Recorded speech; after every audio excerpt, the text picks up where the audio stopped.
morning everybody, welcome back to my channel. Thank you very much for being here. Today I am going to be covering some frequently asked questions when it comes to our tiny home, so both the build of the tiny home and what it's like to actually live in one. I've had a fair few questions over our progress with this build on my Instagram, and if you don't follow me on Instagram already, I'll leave my handle and link down below, and I have a lot more content on my tiny home, including some videos showing our progress right back to when we got the trailer up until where we are now, and I have a story highlight on that, so make sure to check that out. But yeah, I thought I would just answer the main ones today. So that covers the practicalities of living in a tiny home, why we're living in a tiny home to start with, what was our reason, and the big one is how much it actually costs to live in a tiny home, to build a tiny home and to live in a tiny home. So if you're interested in that one, make sure to stick around to the end because I'll be covering that last. But apart from that, let's get cracking. So the first and one of the most obvious questions is why we decided to build and live in a tiny home. This essentially goes back to our values and how we want to live our life. So my partner and I can be quite alternative. We don't always do things the normal way. So he's converted his own van. He's an outdoor instructor, so he's lived in a van before. I've lived in a caravan before. I've lived in all sorts of weird and wonderful places, a lot of the time to save money. I just didn't want to spend the amount of money, neither of us want to spend the amount of money that it takes now to rent a house or buy a house and pay a mortgage.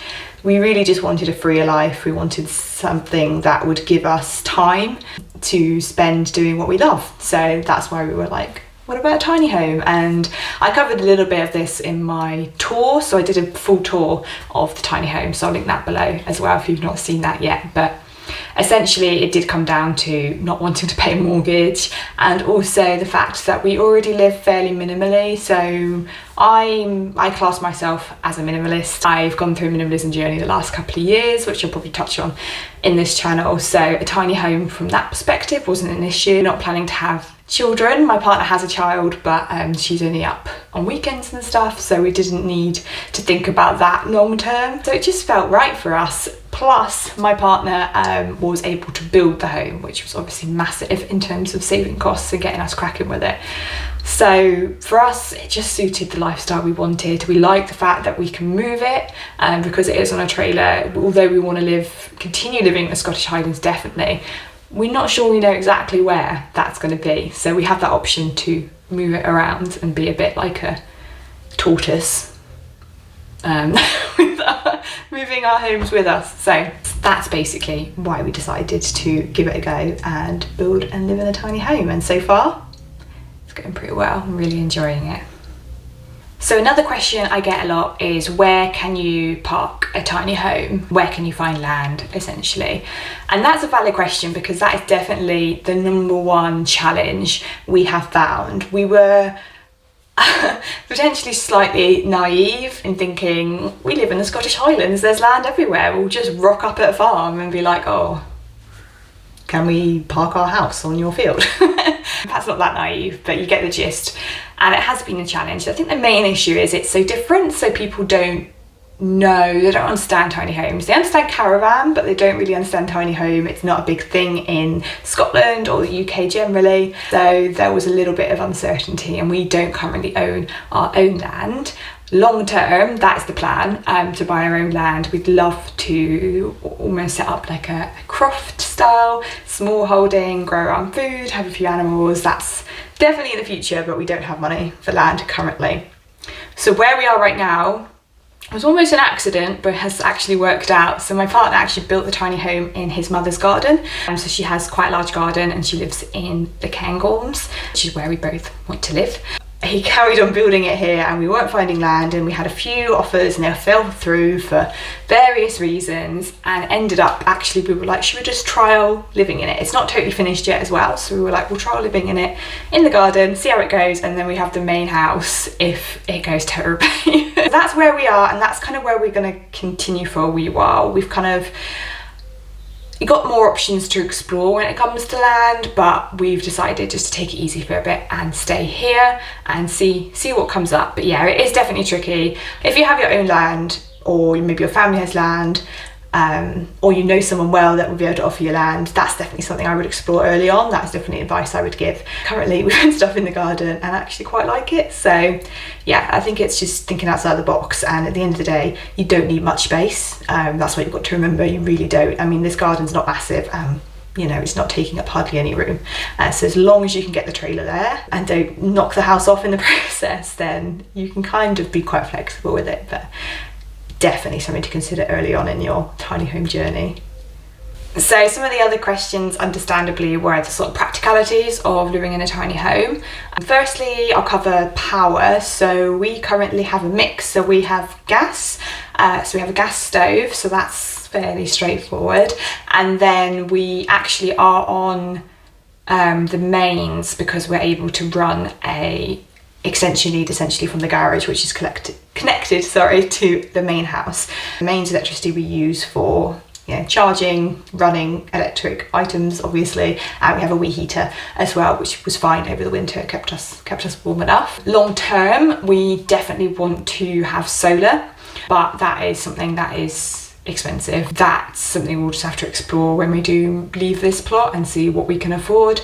And in Scotland you do need quite a lot of solar panels, etc., because you don't get a huge amount of sun in the winter. So long term, that's definitely what we want to do for power. Water wise, again, we are using water from the main house, so we just have a small tank that runs and plumbs our kitchen sink. We don't have a hot water tank yet, so we just have cold water. We've just not bought that yet, but once we do, we can plumb that in, and it also runs to our shower in the bathroom. But like I said, because we haven't got hot water yet, we don't shower. Sorry, we do shower. We just don't shower in here. We use the main house currently for showering. Long term, we'd like to explore some more eco-friendly, sustainable options, and one of them is collecting rainwater, because although we don't get a huge amount of sun in Scotland, we do get a lot of rain. There's some really cool things you can do with collecting rainwater, and then if it is for drinking, you can put in filtration systems and stuff like that. So that's something we would definitely like to explore. We really want to be totally off-grid. Longer term, rainwater seems like a really obvious and cool solution for us. Toilet-wise, that's probably, apart from cost, is sort of the second biggest question I get asked. To be honest, again, currently, because we are only half done with the house, we just use the main house for the toilet. But when we do move from here, we are going to get a composting toilet, which again, I think people can be a bit like, oh, is that gross? But from my experience of using composting toilets, it's actually really straightforward and it doesn't smell or anything. The key thing with composting toilets is you just need to make sure you're separating your, you know, urine from your poo, basically, your liquids from your solids. And in terms of where that will then go, is you have to look at where you are, how close you are to a water source and stuff when it comes to filtering the wee into the ground, but that is basically something you can do. You don't have to be connected to the septic tank, and then the solids will just be composted, and they actually, from my extensive research into this, reduce down to really not very much at all. And eventually you can use that compost for your garden if you had a garden. Again, you need to be careful and look at the restrictions when it comes to the amount of time you have to leave it, and particularly if you want to sell the food, for instance, there's things you need to think about. But other than that, that seems like the simplest and one of the most eco-friendly solutions. So that's going to be us sorted for a toilet. So now we move on to, like I said, one of the biggest question, which how much it actually cost for us to build this tiny home. The biggest cost was actually our trailer, and that we got from a company called Tiny Eco Homes in the UK, and they have trailers that have specifically been designed and built for tiny homes. So the reason we went for that is just peace of mind, basically, because it meant that it was going to be, you know, sturdy enough to build a tiny home on it, the right restrictions and sizes when it comes to the road restrictions in the UK. It made the build simpler because it was kind of ready to go. We didn't have to get anything. For instance, if we got a trailer secondhand, we'd probably have to, we being probably my partner, but fix it up basically. So we decided that this was something we want to invest more money in. So that cost us £6,000, well, between 5 and 6,000, but closer to £6,000, which, to be honest, you know, when we were looking at other trailers, they were still pretty expensive. Even secondhand farm trailers were at least £2,000 and up. So, you know, it wasn't too expensive when you think about it that way, but that was definitely our biggest cost.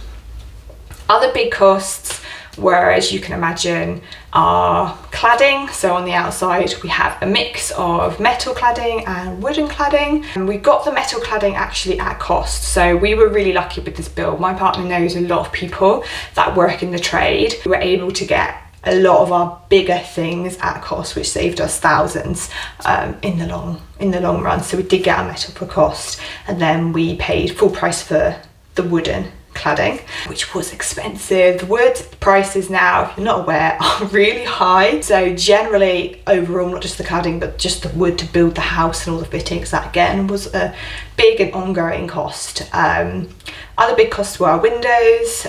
We did look into restoring secondhand windows, but again, we were just worried about quality, and we really wanted to make this house, you know, as efficient energy-wise as possible.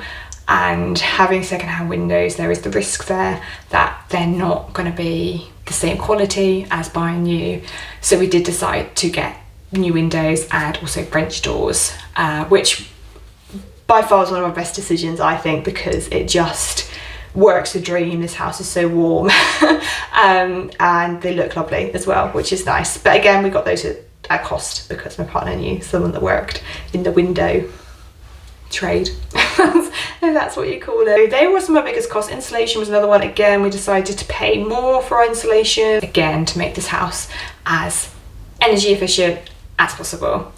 And then since then, obviously, there's all the kind of normal house stuff. So we're getting like a fridge, a kitchen sink, worktops, flooring, etc. But all in all, with the trailer included, we are sitting at about, probably spent about £15,000. So that's really not that bad. I mean, £15,000 for an entire house, obviously in the grand scheme of things, is pretty cheap. We're not finished. Like I said, we long term want to be on solar and off grid. So those costs are definitely still coming up. And there's also just smaller things we've not done, like we've not got our bathroom completely fitted out, cupboards fitted out upstairs. There's bits and bobs of the cladding we still need to do. So again, there's probably another 1,000 or so on just those bits. And then long term, solar's going to cost us. But we're quite pleased with that. And massive difference was that my partner did all of the work. He did really well. You know, we didn't hire any labour costs. Did it all ourselves. So if you can do that, it saves you a whole load of money. In terms of like running costs for the house, they're really, really low. So we currently just pay some rent essentially for my partner's mother for staying in her garden, and that also covers, you know, the small amount of electricity we use for using her bathroom and also running some electricity here. So we just give her like about 150 a month for that, and then apart from that we just have gas, which probably costs us like £50 a month maybe, and that's really it. You know, so you are looking at running costs of about £200 a month. You know, we don't have to pay obviously mortgage, high rent, high bills. That's it, and that's massive. And because of that, I've been able to work part-time. My partner's able to work part-time. We're both able to do some freelance work. We're just super flexible with our work now. And you know, when we're fully off grid, although there'd be the initial costs for getting all that set up, that could be even cheaper, especially if we're not having to pay rent. You know, if we have our own land, it's going to be great. So it has proven that living this way has made a massive difference already to our life. So it's definitely something that has been one of the best decisions we've ever made, and I would encourage others to consider it. It's not for everyone, I completely get that, but it's just life-changing. It really is. So you don't probably need as much money as you think you do either, so definitely something to consider. So that's really it. That was all I wanted to cover in this video anyway, just the basics of what it is like to build and live in a tiny home. If I didn't answer your question, or if you have any other queries, do just drop a comment below and I'll try and get to that. And if there's a lot, maybe I'll do a part 2. But if you are interested in tiny home living, like I said, I've got more content on my Instagram, and I will definitely be featuring more content on it as we finish our build and just our life living in this tiny home. So please do subscribe if you're interested in that content coming up, and if you have anything in particular you would like me to cover about tiny home living, then yeah, again, drop a comment below. But other than that, thank you very much for watching. I really do appreciate it, and I will see you next week.